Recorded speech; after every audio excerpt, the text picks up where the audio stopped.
All right, welcome. So, learning how to replace pleasure with productivity. So, this video is all about basically how to take pleasure, what you perceive as pleasure, what you chase as your pleasure, right? And this is these bad habits, right? The negative habits, the instantly pleasurable habits, right? And learning how to replace those with productivity instead, and learning how to find the same level of pleasure and enjoyment in productivity itself that you are currently finding in the pleasurable activities that you pursue. So if you guys are interested in mastering self-improvement and implementing it into your lives to make the most potential progress, go ahead and click that top link in the description for Self-Improvement Synthesized, where I teach self-improvement in detail and how to implement it into your life. So how to actually replace pleasure with productivity. So I've been addicted to pretty much all of the typical vices, right? Video games, porn, weed, junk food, social media, right? TikTok, etc. At one or another point in my life, I was addicted to each of those things. But what I noticed was when it had gotten the worst, when I thought that the things that I was addicted to just weren't going to go anywhere, I couldn't beat them. What I found was I was using the addictions as an excuse to not be as productive, because I knew that my productivity would increase without them. All right. And so I used that as an excuse to not be as productive because, I'm still stuck on this. I need to fix this first. Right. But funny enough, the moment that I shut that up and I shut that out, and I actually just started focusing on being more productive, doing more productive activities, and I did that over a long period of time, eventually each of those vices actually just fell off. I forgot about them. I stopped desiring those things, and they fell off, right? I was able to remove those things from my life and instead pursue a more productive routine, pursue more productivity, right? Actually go and become a better version of myself and who I am, right? And who I was, and actually go and do the things that I really found enjoyable and really found pleasure in. As well as these were the things that brought me true fulfillment. These were the things that I actually wanted to pursue. These were the goals that I had. And so by moving towards those goals, I actually found more enjoyment than I was when I was addicted to the other more pleasurable vices. So why is it that you chase pleasure in the first place? One of the first main reasons is actually boredom. You are just bored. You have nothing to do, or you feel as though you have nothing to do. You think that you don't have anything to do, but really, there are infinite things for you to do. There are always infinite things that you could do. And I know there's certain people in certain situations, but it doesn't matter the situation, because there's always something that you can do. Right? And every moment, even if it is just sitting there and contemplating and thinking about your position and where you are and who you'd like to be, there's always something that you can do. And so the next thing is that you just have a lack of purpose. If you lack purpose, it's going to be hard for you to actually pursue anything, because that purpose is the reason for that pursuit. So until you have purpose, it's very difficult to pursue anything. It's very difficult to pursue a goal if you don't understand the purpose of that goal, right? And so you need to essentially realize what your own purpose is before you can even step out of these addictive patterns, right? These old loops that you're stuck in. You have to realize at least what it is you'd like to do next. It doesn't have to be your big end goal, your big purpose, but at least give yourself a sense of purpose, a sense of a mission, right? A reason to pursue, a reason to become better, a reason to be great, right?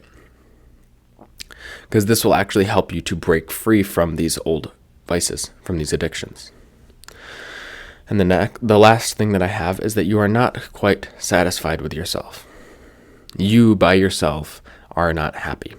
You aren't happy with who you are. You aren't happy with the way you are. You aren't happy with the things you've done or the things you continue to do, right? You feel that you have no valid goals on your belt, right? No valid accomplishments. And so therefore you basically wallow away, you waste away, but most importantly, you can't stand to be with yourself. And so therefore you constantly chase this pleasure as a distraction from how much you don't like yourself, right? And the thing with purpose is with purpose, if you don't have a purpose, your purpose will become pleasure, right? Your purpose will become self-gratification. So that is why it's so important to create a purpose. And then in doing so, you allow yourself to see yourself as the version of you that you'd actually like to be. And so therefore, you have a reason to face who you currently are. And so therefore, you have a reason to face how dissatisfied you actually are with yourself. And so why productivity fixes these problems? How can productivity even help you with any of this? Because when you're productive, when you have a business, when you have goals, you always have something to do. You never don't have something to do when you have goals, when you have a reason to get up in the morning, when you have something to work on. Specifically with a business, you never run out of tasks. If you do, you're coping. If you do run out of tasks when running a business, that means that the next task for the business is seemingly too difficult. And so you tell yourself you have nothing to do instead. But in all actuality, in reality, there is never an end. There's never an end to the work. There is always work to do. Always. So it's you who's choosing not to do it. The next thing is it gives you purpose. If you have something to work on, if you have something to work towards and you're doing it, right, it gives you a sense of purpose. It gives you a reason to move forward. It gives you an end goal, a vision. And that vision allows you to actually evolve, transform, transcend, right? That vision of the future, of who you'd like to become, right? That reason to work gives you a sense of purpose. And that sense of purpose drives you away from the negative vices. So how does all of this relate to productivity itself, right? Because I'm explaining working towards something gives you purpose, but actually being productive is what helps you beat these vices? No. Being productive itself, which is doing the work, right? Consistently doing the work, consistently working at your goals, right? Consistently actually being on top of your shit puts you in such a state that it allows you to completely transcend these vices because it transforms who you are, right? And by transforming who you are, you make it easier to quit because you don't identify with those vices. And if you have something to do, something to pursue, then it allows you to lead yourself away from these vices. And so the last thing is it creates inner fulfillment and peace.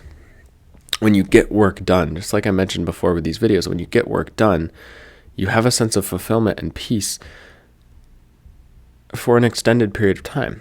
For example, like me recording this video, it's somewhat difficult, but for the rest of the day, I'm going to feel more fulfilled because I got it done. Does that make sense? So because I got this done, for the rest of today, I'm going to feel great.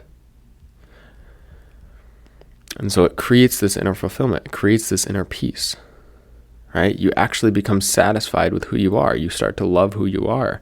I can go sit down later, do nothing, and just sit with myself and be very happy, very satisfied with what I did today. Very happy that I created content that I think is valuable. So how to be more productive, which is what I know all of you are here for. Make it easy. Make it easy. Make it easy to do. And the way that you do this is you set things up ahead of time, right? So for example, if I have to record a video, it does not make sense for me to leave all of my recording items scattered. It wouldn't make sense for me to have my light at the house, my microphone in another room somewhere, my computer in a bag, and my phone like wherever, right? It doesn't make sense for everything to be scattered. When I show up to the apartment, my microphone, my headphones, my plug for my microphone, and my light are all set up. Not like set up to record, but they're set up on my desk, right? They're neatly organized on my desk. I just have to get them out and set them up. My computer is always either on my desk or in my bag, the bag I bring here. My phone, same thing. It's either on my desk or it's in my bag. So when I wake up in the morning, all I really have to do is grab my laptop, grab my phone. If I took my notebook out for my scripts, I put that back in there, and then I go. Take it a step further, I could pack my bag the night before. I could have my laptop, scripts, and everything set to go in the bag, and then all I have to do is grab my phone and slip it in the pocket. That's it, right? And by the pocket, I mean the side pocket in my backpack. I do not put my phone in my pocket. If you know, you know. But the next thing is to make it obvious, right? Making it obvious is, there are two ways to do this. The first one is to simply set a clear time, set a clear place, but also the best way to do it is to leave the thing out, right? So you can see it, so that you can easily move into doing it, right? So like, let's say I have work to do on my computer. In fact, I have work to do on my computer, and you leave it open basically, right? I have an ebook I'm writing right now. So I have the tab for the ebook open, so that whenever I decide to sit down and work on it, all I have to do is open my laptop. It's already there ready for me to go. So I can just get right to work, right? And the last thing is to set a clear intention. So if you set a clear intention behind it, right? You set the clear intention, I'm going to do this work at this time, and I'm going to get this done today, and this is why I'm doing this work. Then it makes it a lot easier to actually go about doing it, right? Read the book Atomic Habits by James Clear to get a deeper understanding of these three topics, or these three implementation tools and tactics. But that is all from me for today. So if you guys are interested in maximizing your progress on self-improvement, go ahead and click that first link in the description, or you can go ahead and work with me one-on-one with the second link in the description. But other than that, if you guys would like more free education on self-improvement, you can go ahead and click the subscribe button. But that's all from me, and I'm out of here. Peace.